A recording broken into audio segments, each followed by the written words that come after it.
Assalamualaikum, saya Sabrina, NIM 121 akan menjelaskan tentang pembahasan kita yang pertama, yaitu pengertian kekuasaan menurut ahli. Yang kita bahas di sini ada 4 ahli. Yang pertama, ahli Rogers. Kekuasaan adalah kemampuan seseorang untuk mengubah orang atau kelompok dengan cara yang spesifik. Yang kedua, ada ahli Walter North. Kekuasaan adalah kemampuan mempengaruhi aliran energi serta dana yang tersedia. Selanjutnya ada ahli Ramlan Surbakti. Kekuasaan adalah kemampuan mempengaruhi pihak lain untuk berpikir dan berperilaku seperti apa yang dikehendaki yang mempengaruhinya. Selanjutnya ada ahli Miriam Budiarjo. Kekuasaan adalah kemampuan seorang individu untuk mempengaruhi tingkah lakunya kepada sebuah kelompok dengan sedemikian rupa. Jadi menurut saya kesimpulan kekuasaan adalah kemampuan seorang individu untuk mempengaruhi seseorang atau sebuah kelompok supaya mencapai suatu tujuan. Contohnya ketika seorang pemimpin negara atau kalau di Indonesia ada presiden mempengaruhi kita sebagai rakyatnya untuk selalu patuh terhadap peraturan. Contohnya saat ini, waktu awal pandemi COVID-19 hingga saat ini bulan November, Pak Jokowi selalu menggalakkan kita untuk hidup sehat, hidup bersih, dan selalu memakai masker ketika kita di luar rumah. Jadi kita sebagai rakyatnya itu harus mematuhi perintah Pak Jokowi, karena Pak Jokowi di sini memiliki kemampuan untuk mengubah kita, sebuah kelompok rakyat ini mematuhi apa yang beliau kehendaki agar mencapai suatu tujuan, yaitu supaya COVID-19 di Indonesia hilang. Terima kasih. Assalamualaikum warahmatullahi wabarakatuh. Saya Dimas Riki Setiawan, NIM 122. Di sini akan menjelaskan tentang sifat kekuasaan. Kekuasaan dapat dikatakan melekat pada jabatan ataupun pada diri seseorang, atau bisa disebut dengan position power dan personal power. Yang pertama, position power merupakan kekuasaan yang melekat pada posisi seseorang dalam sebuah organisasi. Contohnya Adolf Hitler. Efek yang dihasilkan selama masa kepemimpinannya, banyak orang yang takut dan terpaksa tunduk kepadanya. Sedangkan personal power merupakan kekuasaan yang berada pada pribadi orang tersebut sebagai hubungan sosial. Dan personal power lahir dari kecakapan berinteraksi sosial yang menekankan pada respek individual dan memanusiakan manusia, dan juga keterampilan mengasah dan menumbuhkan rasa kepedulian berupa empati dan simpati dalam interaksi sosial yang panjang. Contohnya Mahatma Gandhi, meski tidak memiliki jabatan atau otoritas, Gandhi sanggup menggerakkan banyak orang di dunia untuk mengikuti visi misinya. Sekian. Baiklah, di sini saya akan menjelaskan tentang sejarah trias politika. Trias politika adalah anggapan bahwa kekuasaan negara terdiri dari 3 macam kekuasaan, yakni kekuasaan legislatif, eksekutif, dan yudikatif. Doktrin trias politika untuk pertama kali dikemukakan oleh John Locke dan Montesquieu. Kekuasaan menurut John Locke dibagi menjadi 3, yaitu adalah kekuasaan legislatif, di mana kekuasaan membuat peraturan dan undang-undang. Kekuasaan eksekutif ialah kekuasaan melaksanakan undang-undang dan di dalamnya termasuk kekuasaan mengadili. Dan yang ketiga adalah kekuasaan federatif. Ia adalah kekuasaan yang meliputi segala tindakan untuk menjaga keamanan negara dalam hubungan dengan negara lain seperti membuat aliansi dan sebagainya. Menurut Montesquieu sendiri, trias politika dibagi menjadi 3, yaitu legislatif, eksekutif, dan yudikatif. Menurutnya, ketiga kekuasaan ini haruslah terpisah satu sama lain, baik mengenai tugas maupun organ yang menyelenggarakannya. Montesquieu memberi tekanan pada badan yudikatif yang bebas karena disinilah letak kemerdekaan individu dan hak asasi manusia dijamin. Kekuasaan legislatif adalah kekuasaan membuat undang-undang, eksekutif menyelenggarakan undang-undang, dan kekuasaan yudikatif adalah kekuasaan mengadili terhadap pelanggar undang-undang. Badan legislatif adalah sebuah lembaga yang mewakili seluruh rakyat dalam menyusun undang-undang serta ikut mengawasi implementasi undang-undang yang ada oleh badan eksekutif. Secara teoritis, bidang legislatif merefleksikan bahwa rakyatlah yang berdaulat dan badan legislatif merumuskan kemauan rakyat dengan menentukan kebijakan umum yang mengikat seluruh masyarakat. Adapun lembaga legislatif adalah MPR, DPR, dan DPD. Fungsi MPR adalah mengubah dan menetapkan undang-undang dasar, melantik presiden dan wakil presiden, dan memberhentikan presiden dan wakil presiden. Yang kedua, DPR. Adapun tugas dan fungsi DPR.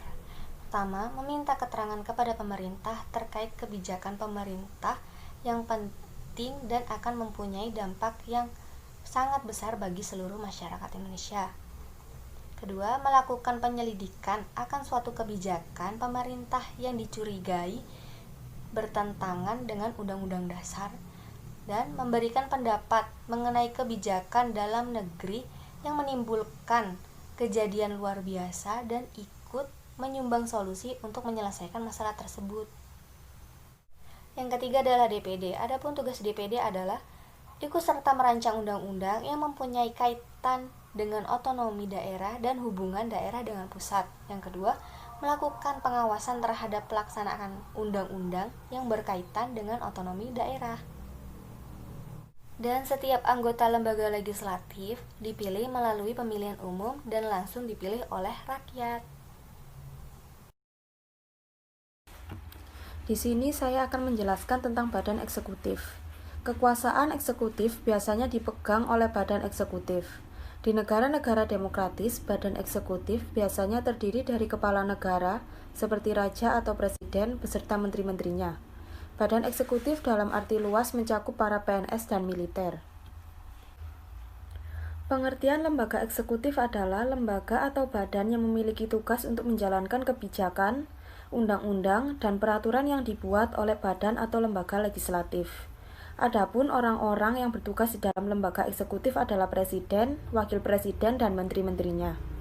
Lembaga eksekutif mendapatkan kekuasaan eksekutif, yaitu kekuasaan dan kekuasaan untuk menjalankan pemerintahan suatu negara. Di negara Indonesia, presiden mendapatkan kedudukan tertinggi sebagai kepala negara dan kepala pemerintahan. Selanjutnya, contoh lembaga eksekutif. Pertama, yaitu presiden. Presiden merupakan kepala pemerintahan dan kepala negara yang bertugas untuk menjalankan roda pemerintahan di suatu negara. Di Indonesia, presiden mendapatkan masa jabatan selama 5 tahun dalam satu periodenya. Tetapi ia masih dibolehkan mengajukan diri sebagai presiden kembali maksimal 1 kali di periode selanjutnya. Yang kedua yaitu wakil presiden. Wakil presiden adalah jabatan satu tingkat di bawah presiden. Umumnya, wakil presiden bertugas mengambil alih tugas dan jabatan presiden saat presiden berhalangan. Sama seperti presiden, masa jabatan wakil presiden 5 tahun dalam satu periode, dan dapat menjadi wakil presiden maksimal 2 kali. Yang ketiga yaitu menteri. Menteri merupakan jabatan politik yang memegang jabatan publik signifikan dalam suatu pemerintahan negara. Biasanya menteri memimpin suatu kementerian tertentu dan merupakan anggota dari suatu kabinet yang dijalankan oleh presiden atau perdana menteri. Selanjutnya saya akan menjelaskan tentang wewenang dan tugas lembaga eksekutif. Yang pertama yaitu menjalankan roda pemerintahan suatu negara. Kedua, menjalin kerjasama dan perjanjian dengan negara lain atas persetujuan perwakilan rakyat. Ketiga, menerima dan menjamu tamu-tamu kenegaraan seperti duta besar atau presiden negara lain yang datang ke Indonesia. Keempat, mengangkat dan mendelegasikan perwakilan negara Indonesia seperti duta dan konsul ke negara-negara sahabat. Kelima, memberikan apresiasi, gelar, dan tanda kehormatan atau tanda jasa pada warga negara Indonesia atau asing yang telah berjasa bagi Indonesia. Badan Yudikatif. Lembaga yudikatif adalah lembaga negara yang bertugas sebagai pengawal jalannya undang-undang atau aturan negara. Jadi, dalam bertugas, lembaga yudikatif ini bersinergi dengan lembaga eksekutif dalam pemerintahan. Dalam lembaga yudikatif tersebut ada 3 lembaga yang memiliki tugas masing-masing, yaitu Mahkamah Agung, Mahkamah Konstitusi, dan Komisi Yudisial. Kekuasaan yudikatif berwenang menafsirkan isi undang-undang maupun memberi sanksi atas setiap pelanggaran. Fungsi dari lembaga yudikatif itu sendiri dapat dispesifikasikan ke dalam masalah hukum, seperti hukum kriminal, hukum konstitusi, hukum administratif, dan hukum internasional. Pergeseran kekuasaan di Indonesia. Dalam menilai terjadinya pergeseran kekuasaan di Indonesia, setidaknya dapat terlihat dari teori Wada dan Phillips. Mereka menyebutkan 2 indikator. Yang pertama, apakah badan legislatif yang mengontrol eksekutif, atau yang kedua, justru badan eksekutif yang mengontrol badan legislatif. Dari indikator tersebut terlihat pergeseran kekuasaan dan sistem ketatanegaraan di Indonesia dalam 3 fase. Yang pertama, eksekutif HIVI. Perubahan secara radikal melalui perubahan Undang-Undang Dasar seperti apa yang diungkap Ware setidaknya sudah terjadi di Indonesia. Terjadinya eksekutif HIVI yang dimaknai bahwa presiden mempunyai kewenangan yang tak terbatas sehingga legislatif dan yudikatif berada di dalam pengaruh presiden.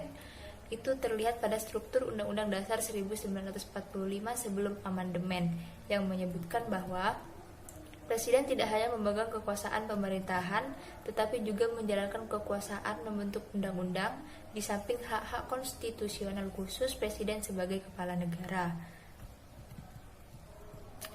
Dari kondisi tersebut, kemudian mendorong terjadinya amandemen Undang-Undang 1945 dengan tujuan mengurangi kekuasaan eksekutif. Hal tersebut justru menimbulkan fase kedua pergeseran kekuasaan dan sistem ketatanegaraan di Indonesia, yakni menuju legislatif atau legislatif HIVI. Hal tersebut setidaknya terlihat dalam pasal 20 Undang-Undang Dasar 1945 yang dengan tegas menyebutkan bagaimana kewenangan dan kekuasaan DPR menjadi sangat kuat, terutama dalam hal membuat undang-undang. Pasal tersebut dapat ditafsirkan DPR sebagai pemegang kekuasaan dalam pembentuk undang-undang. Karena walaupun rancangan undang-undang dibahas bersama Presiden dan DPR, tetapi tanpa tanda tangan Presiden pun undang-undang akan tetap berlaku. Fase ketiga pergeseran kekuasaan dan sistem ketatanegaraan di Indonesia terlihat pada lembaga yudikatif atau konstitusional HIVI. Munculnya Mahkamah Konstitusi yang memiliki wewenang menguji undang-undang terhadap UUD membuat MK mempunyai kelebihan dalam hal membatalkan produk DPR. Karenanya dalam dimensi politik hukum, DPR berusaha untuk setidaknya membatasi kewenangan MK. Lalu sebuah perspektif ditawarkan Pugu Windarawan. Ia menyebutkan bahwa Mahkamah Konstitusi yang menjadi pusat pergeseran kekuasaan justru menunjukkan pemaknaan yang positif. Karena dengan kewenangan tersebut, Windarawa menambahkan bahwa MK bisa memberikan penilaian dan penafsiran baru terhadap sebuah undang-undang yang dianggap bertentangan dengan UUD 1945.